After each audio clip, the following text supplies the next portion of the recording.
ang BLW or baby led weaning.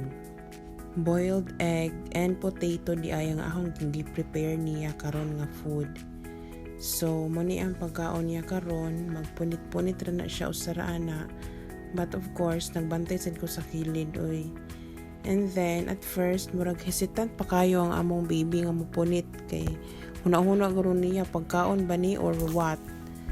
So ako sa siyang gipasagdahan until nga ako na lang gid siyang gitagaan og isa ka potato para makabalo siya nga food dai nang nasa iyang atubangan.